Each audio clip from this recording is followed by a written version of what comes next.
Okay, guys, today we're going to be reading The Goat and the Rug.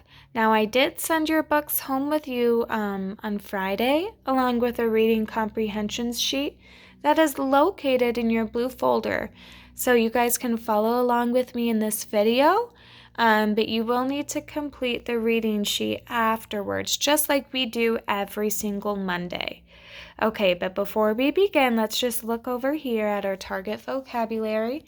So if you guys did your assignment, you guys looked at all the vocabulary words and maybe you drew a picture or wrote a word or a sentence that helps you better understand the words.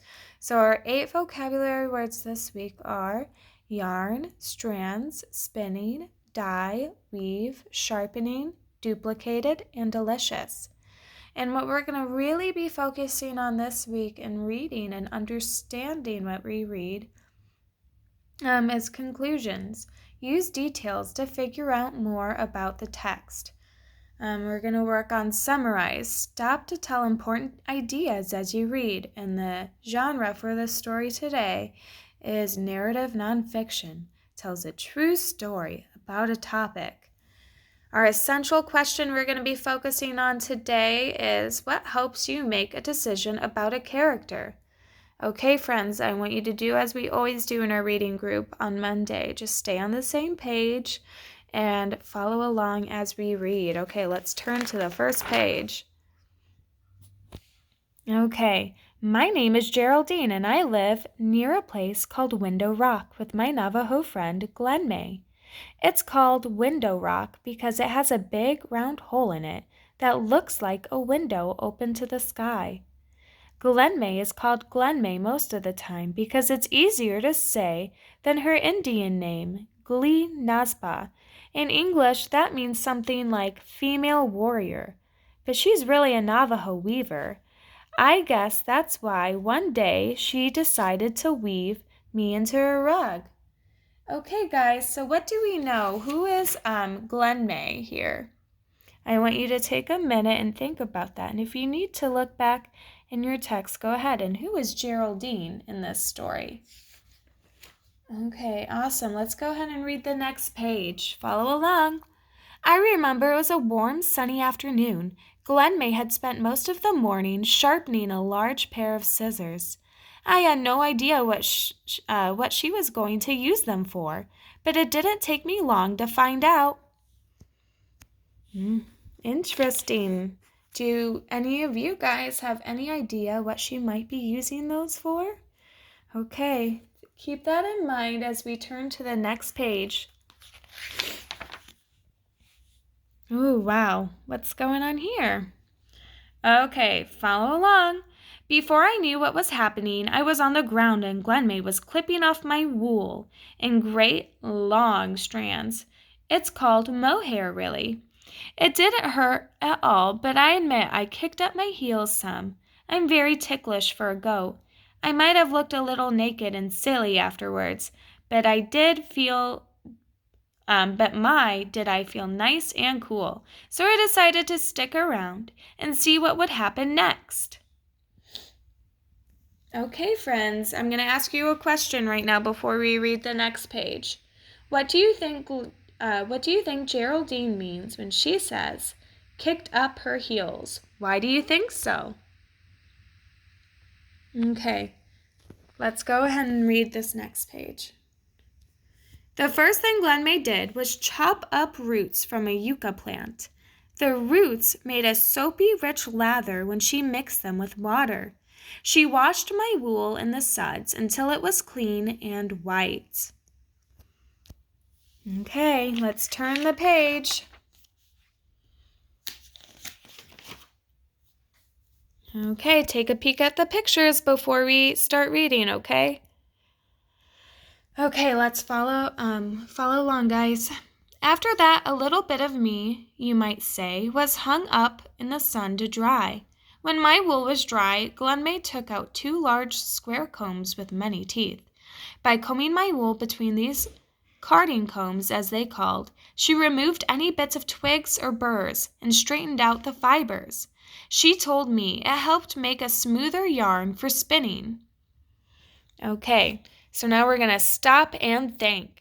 Summarize what has Glen May done so far to Geraldine's wool. Okay, let's move on. Follow along as we read. Then Glen May carefully started to spin my wool, one small bundle at a time into yarn. I was beginning to find out it takes a long while to make a Navajo rug. Again and again, Glen May twisted and twisted and pulled the wool.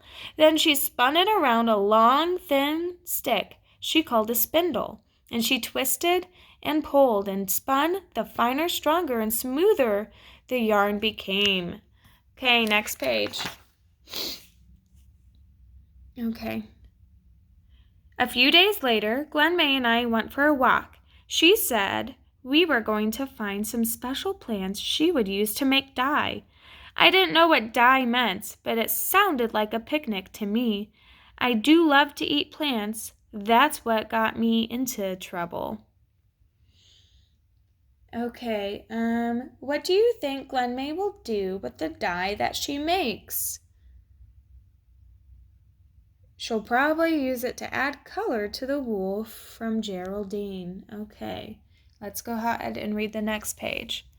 While Glen May was out looking for more plants, I ate every one she had already collected in her bucket. Delicious. Okay, next page.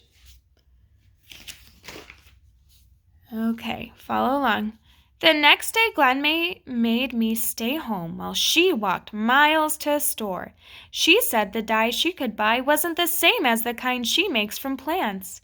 But since I'd made such a pig of myself, it would have to do.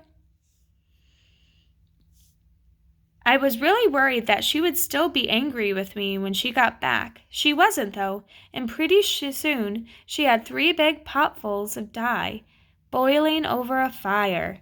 Then I saw what Glen May had meant by dyeing. She dipped my white wool into one pot, and it turned pink.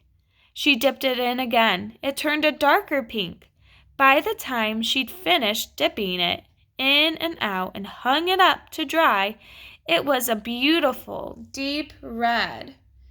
Okay, so let's pause for a second and I'm going to ask you a question. So why does Glen May dip the wool into the pot of dye several times? Each time she dips the wool into the dye, the color gets darker until the wool turns to a deep red. Okay, friends, let's go ahead and turn the page. Oh, let's look at this picture. Okay, follow along. After that, she dyed some of my wool brown and some of it black. I couldn't help wondering if those plants I'd eaten would turn all of me the same colors. Stop and think. Conclusions. Why does Geraldine think she'll turn red, brown, and black? So I want you guys to think about that right now. Okay, let's read together on the next page. While I was worrying about that, Glen May started to make our rug.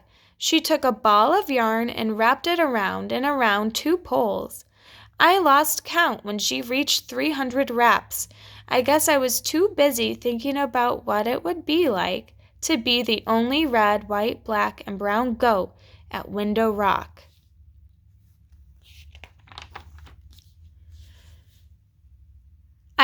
It wasn't long before Glen May had finished wrapping. Then she hung the poles with the yarn on a big wooden frame. It looked like a picture frame made of logs. She called it a loom. After a whole week of getting ready to weave, Glen May started. She began weaving at the bottom of the loom, then one strand of yarn at a time. Our rug started growing toward the top. Okay, next page. A few strands of black, a few brown, a few red, in and out, back and forth, until in a few days, the pattern of our rug was clear to see. Our rug grew very slowly, just as every Navajo weaver before her had done for hundreds and hundreds of years. Glen May formed a design that would never be duplicated. Stop and think. Author's craft. How do the words a few, in and out, back and forth, help you to feel what Glen May is doing?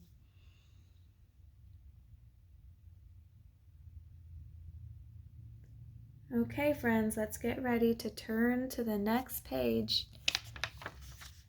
Oh, wow, look at that really pretty rug. Okay, let's go ahead and read.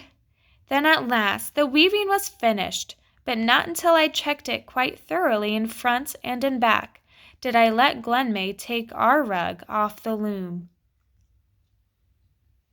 Next page. There was a lot of me in that rug. I wanted it to be perfect, and it was. Since then, my wool has grown almost long enough for Glen May and me to make another rug. I hope we do very soon, because you see, there aren't too many weavers like Glen May left among the Navajos. Okay, so we're going to pause and I'm going to ask you a question. Why did the authors write this selection? So take a few seconds to think and then I'll help you out. They wanted to entertain and to share information about a very old Navajo tradition, weaving rugs. Okay, let's turn the page. And there's only one goat like me, Geraldine. This is the true story of a weaver and her goat who lived in the Navajo Nation at Window Rock, Arizona. Okay, guys, we're done with the story. You know what to do next. Just like we do every single Monday, you're going to do your reading comprehension sheet. You can use your book. You can use this video to help you. It's always important to look back on text. Okay, and make sure you ask your parents or whoever is with you on what your next step will be. Bye, guys.